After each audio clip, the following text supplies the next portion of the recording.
here, Mom. Mom? Mom?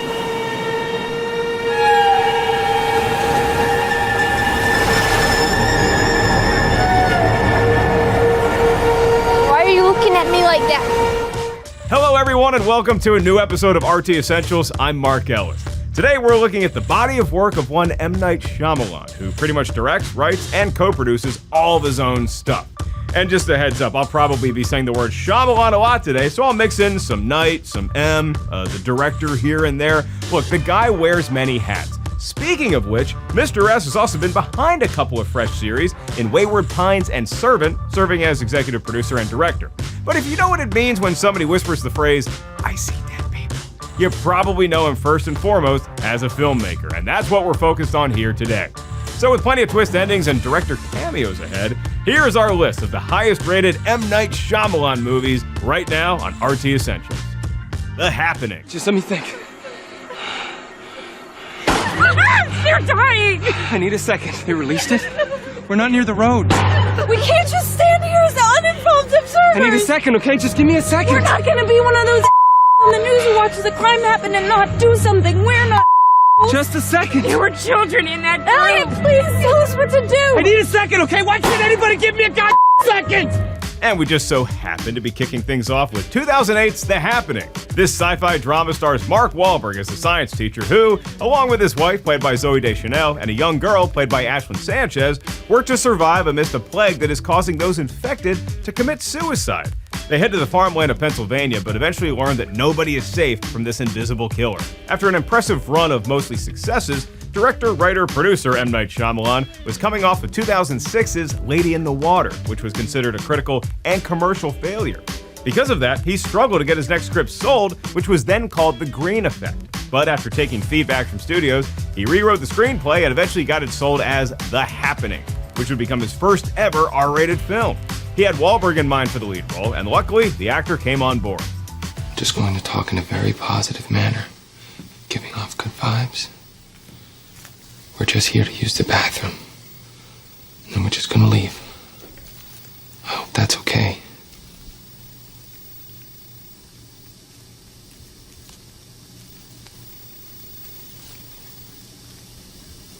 Plastic.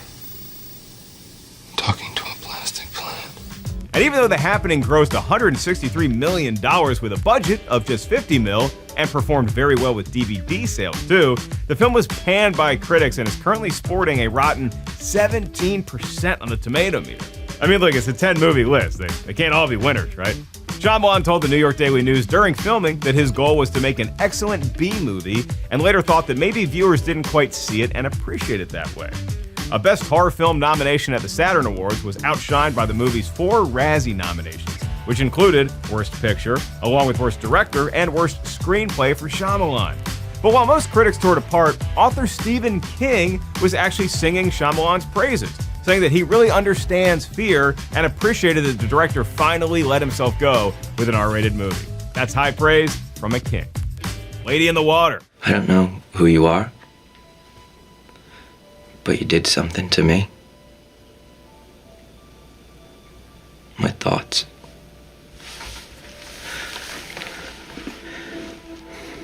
Everything became clearer.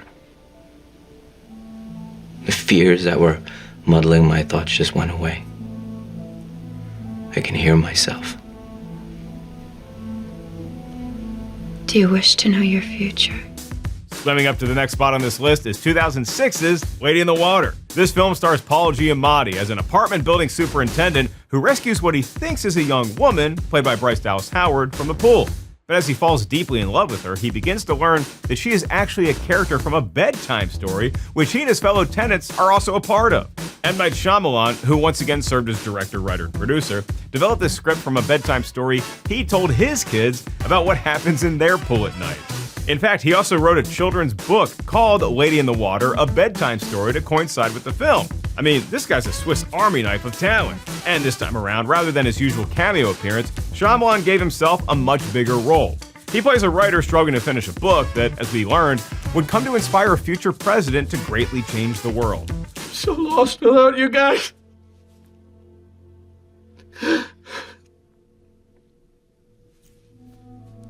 met this very nice lady, and her name is Story. And I think you would have liked her. I think she might be an angel. Because she has to go home. And it turns out that character, along with an arrogant film critic who meets a violent end, are a big part of why critics had trouble connecting with this film and ultimately dismantled it in their reviews. Like top RT critic Trevor Johnston from Time Out, who wrote, "What was Shyamalan thinking? This isn't just duff, it's career-threatening catastrophic." On top of that, Lady in the Water marked the lowest opening of Shyamalan's career at the time and went on to gross just $72 million against a $70 million budget. It was nominated for 4 Razzie Awards, including Worst Film and Worst Screenplay, and won 2 for Worst Director and Worst Supporting Actor, both for Shyamalan. But hey, let's just swim to the next movie. Glass. She said, I have one job to do, keep Kevin out of the light. So, I'm sorry, you won't see him anymore. And you have to listen to her, right? Because she's an adult, and you're not. Duh, yeah. She crying? Jeez. Listen, I don't know about these other guys, but we are like a superhero. No? We're like, dun, dun, dun, dun. We're not crazy. Bringing some transparency to this list next is 2019's Glass. This film marks the 13th movie for M. Night Shyamalan and serves as a crossover and sequel to his previous films Unbreakable and Split, making it the third and final installment in what has come to be known as the Unbreakable trilogy. There was a 16-year gap between those first 2 movies, but once Bruce Willis made a cameo at the end of Split to tie the universes together and set up a big showdown in Glass, Shyamalan officially had a trilogy on his hands and got to work on this one. And along with deleted footage from Unbreakable being edited into it, this film features Willis, Samuel L. Jackson, James McAvoy, and Anya Taylor-Joy reprising their roles from previous movies, and with Shyamalan once again in his cameo role of Jai, who's now a security guard. This time, Willis's David Dunn is using his abilities to try and catch McAvoy's Kevin Crumb and his many personalities.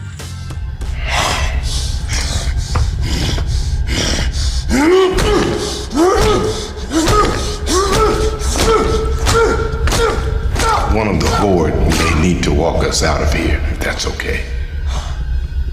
Partner. Speaking of, Shyamalan tried to show more of Kevin's personalities in this movie, but it ultimately led to a 3.5-hour runtime for the film's first cut. So 3 of those personalities were ultimately sent to the cutting room floor. The end result was another box office success and Best Director nomination at the Fright Meter Awards for Shyamalan. But even though he once called it the first truly grounded comic book movie, the critics didn't necessarily agree, and this is the only rotten film in the Unbreakable trilogy. The Village. I love you more than the sun and the moon together. And if you feel the same way, then we should not hide it any longer.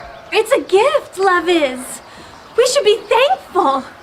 We should bellow it out with all the breath in our lungs. Thank you. Thank you. Thank you.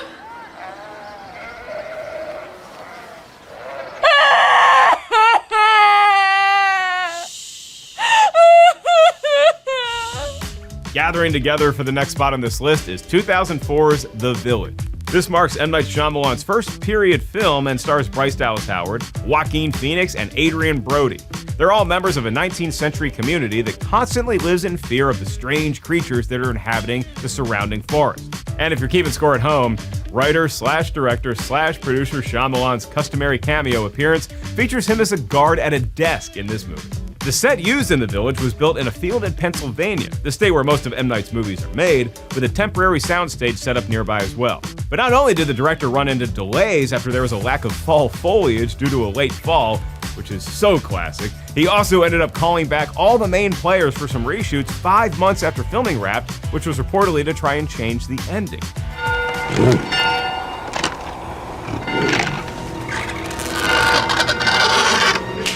Let's close the door!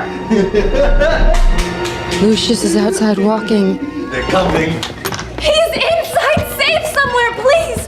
Close the door! He'll come back to make sure we're safe. Ultimately, though, The Village, which is rotten on the Tomatometer, got mixed reviews from critics, especially that ending. Top RT critic Emily St. James from Vox called it perhaps the greatest sequence Shyamalan has ever filmed, while the overall critic consensus says The Village is appropriately creepy, but Shyamalan's signature twist ending disappoints. Either way, this one did well at the box office to the tune of $257 million against a $60 million budget. And frequent Shyamalan collaborator James Newton Howard received an Oscar nomination for Best Original Score. Other accolades included a Best Director nomination for M. Night at the Empire Awards, along with Best Actress and Best Newcomer noms for Bryce Dallas Howard in what was one of her first big roles. Old. What did you do? We were just playing. It's okay. I just got a little fat. Mom, you're better. Maddox? Maddox? It's okay, Trent. Just to let Mom and Dad figure this out. Oh my God. It's okay, right, Mom? Next up on our list of the highest-rated M. Night Shyamalan movies is 2021's Old. The film is based on the French-language Swiss graphic novel Sandcastle by Pierre-Oscar Levy and Frederick Peters. It follows a vacationing family who discover that the secluded beach they've been chilling on is somehow causing them to age rapidly and ultimately reducing their entire lives into a single day. Shyamalan, who plays a resort employee that drives the guests to the beach in this one, decided to adapt the graphic novel into a movie after receiving it as a Father's Day gift in 2017. He said Old was partly about our dysfunctional relationship to time, and also said that the film's focus on aging also reminded him of his own father, who had dementia. There's no place I want to be but with you. Do you believe me? I want to be here.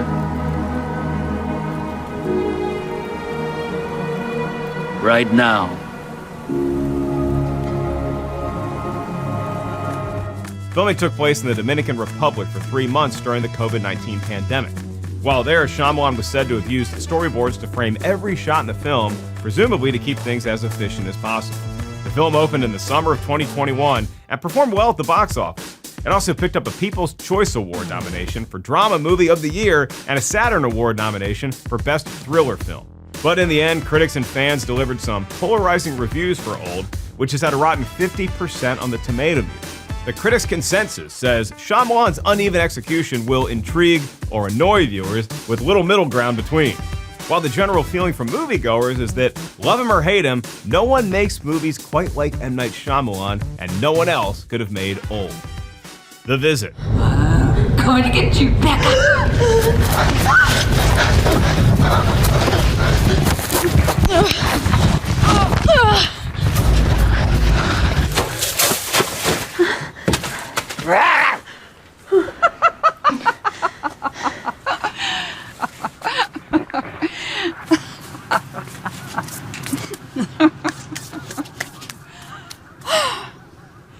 I'm making chicken pot pie. Stopping by next on this list is 2015's The Visit. This film centers around two young siblings who go to spend a week with their estranged grandparents at their farmhouse. But as the visit goes on, the kids grow more and more scared by their grandparents' disturbing behavior. M. Night Shyamalan was coming off a couple critical failures in The Last Airbender and After Earth, and ended up funding this movie on his own.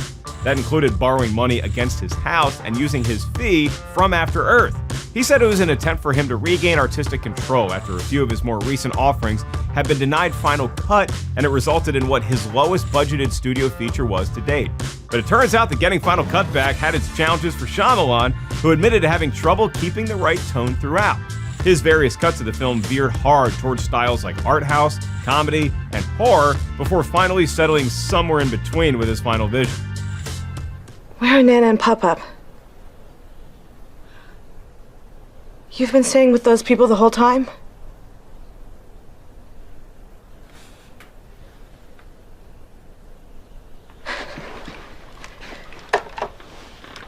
Masonville Police Department. Come on. And given the found footage and low-budget nature of the visit, this became a project of firsts for Mr. Shyamalan. For one, he didn't make his usual cameo appearance, and he also didn't work with his usual longtime composer, James Newton Howard.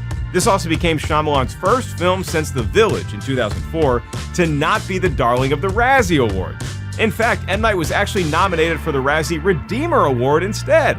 The Visit pulled in nearly $100 million against its $5 million budget, and, at least according to the critics' consensus, signaled a welcome return to form for writer-director M. Night Shyamalan.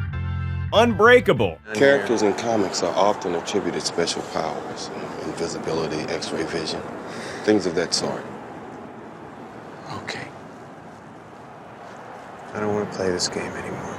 It's an exaggeration of the truth. Maybe it's based on something as simple as instinct. But he might not have been carrying anything. But he might have been carrying a silver gun with a black grip tucked in his pants.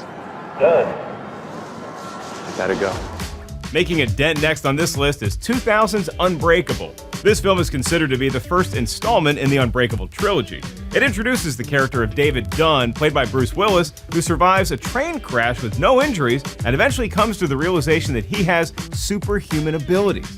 Willis was reunited with Samuel L. Jackson after appearing together in movies like Pulp Fiction and Die Hard with a Vengeance, and he also teamed up with M. Night Shyamalan for a second time after the ultra-successful Sixth Sense.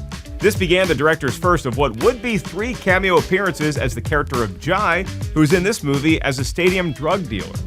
Shyamalan had actually already talked to Willis about the lead role during their time together on The Sixth Sense, and given the film's success made it even easier to get the screenplay sold, Disney bought it for $5 million, a spec script record at the time, and he was also given another $5 million to direct. Why are you looking at me like that? Your train derailed.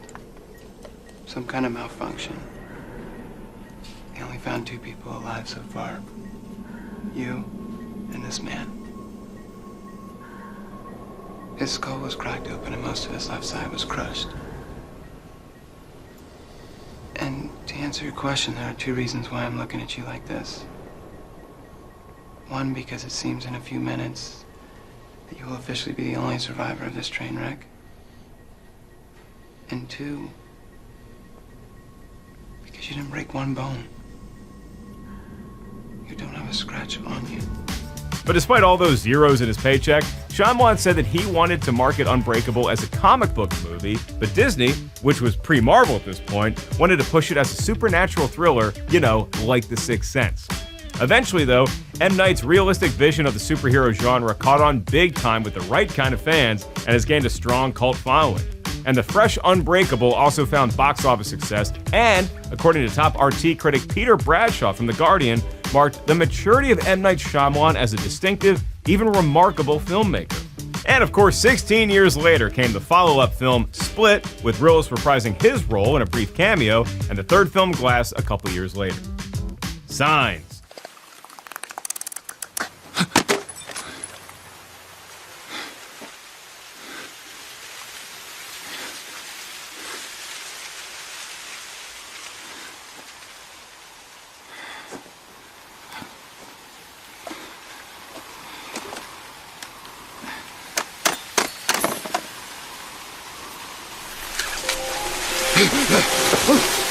Hosting up next on this list is 2002's Sign.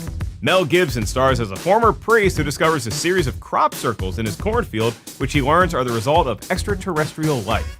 The film also features Joaquin Phoenix, who replaced Mark Ruffalo at the last minute. That's a fun trivia nugget, along with Rory Culkin and Abigail Breslin in supporting roles. Plus, we got M. Night Shyamalan in a standard cameo appearance. This time, he was a veterinarian named Ray Reddy.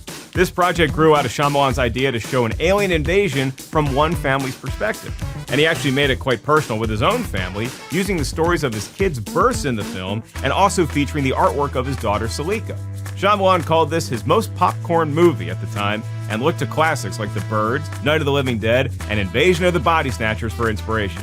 He even had the cast watch The Birds several times during production. Move, children! Vámonos! ¡Atrás de garage! ¡Atrás de ahí! ¡Es behind!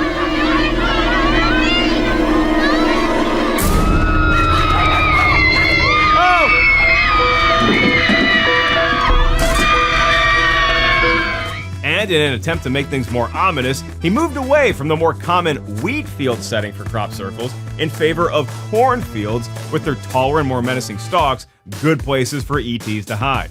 The Certified Fresh Signs crushed it at the box office, bringing in nearly $500 million against a $72 million budget, which is not too shabby. And the consensus from critics on this one said that Shyamalan proved once again to be an expert at building suspense and giving audiences the chills. Split. I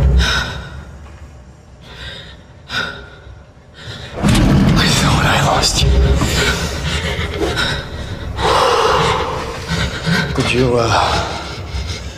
Would you step outside, please?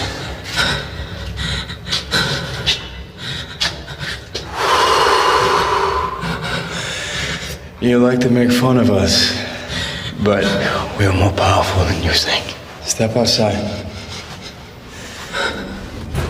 Coming together next on this list is 2016's Split. We've been hinting at it all episode long. This film is the second installment in M. Night Shyamalan's Unbreakable trilogy, and it stars James McAvoy as a man with dissociative identity disorder and 23 distinct personalities. He kidnaps 3 teenage girls and keeps them in an underground isolated facility where they have to try and escape before what is supposedly the emergence of an even scarier 24th personality. Shyamalan returns as his cameo character from Unbreakable, Jai, who is now an apartment building security guard. And while the director did make it into the film, Sterling K. Brown was cast and filmed for a role that was later cut on account of not being ultimately necessary to the story. McAvoy's character was necessary, however, and he got the gig after a chance meeting with Shyamalan at, of all things, Comic-Con.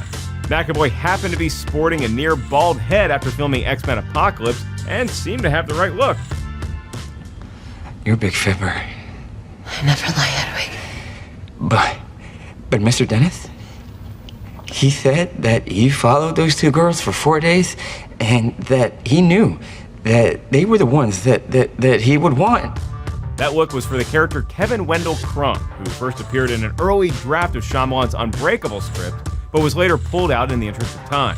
So the writer-director recycled some of those early scenes years later for Split. But despite being a sequel to the very successful Unbreakable, Split was not marketed that way in order to protect the revelation of Bruce Willis's cameo.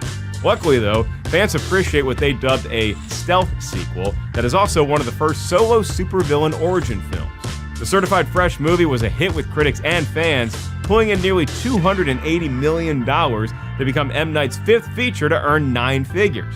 And as you've already heard plenty already today, it was followed by the movie, can you name it? You remember? It was called Glass. The Sixth Sense. She says she's sorry for taking the bumblebee pendant. She just likes it a lot. What? Grandma comes to visit me sometimes. Well, that's very wrong. Grandma's gone, you know that. I know. She wanted me to tell you. Oh, please She wanted me to tell you she saw you dance. And the final installment on this list of the highest-rated M. Night Shyamalan movies is, you guessed it, 1999's The Sixth Sense. This is the film that introduced the world to Shyamalan and his trademark surprise twist endings. It stars Haley Joel Osment as a young boy haunted by the fact that he is visited by ghosts, and the only one he's not too afraid to talk to about it is Dr. Malcolm Crowe, played by Bruce Willis. Shyamalan makes what would become his usual cameo, this time as a doctor, which was a tribute to his many family members who are doctors. The cast also includes Toni Collette, who auditioned for this film as an afterthought while in New York City on another audition. Donnie Wahlberg lost 43 pounds for the role, and Michael Cera said that this film was the first movie he ever read for. Shyamalan reportedly pitched this film as a cross between The Exorcist and Ordinary People.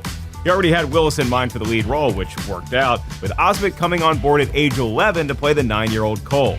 And it's Cole who delivers the iconic line, "I see dead people."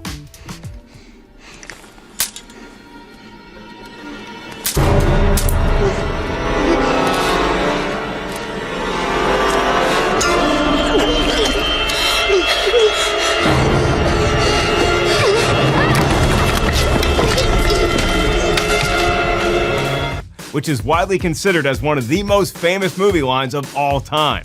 The Sixth Sense opened on August 6, 1999, which is M. Night Shyamalan's birthday, and went on to become the second highest grossing film of the year behind Star Wars Episode I, The Phantom Menace, and was then rented by 80 million people in 2000, making it the year's top-rated VHS and DVD title.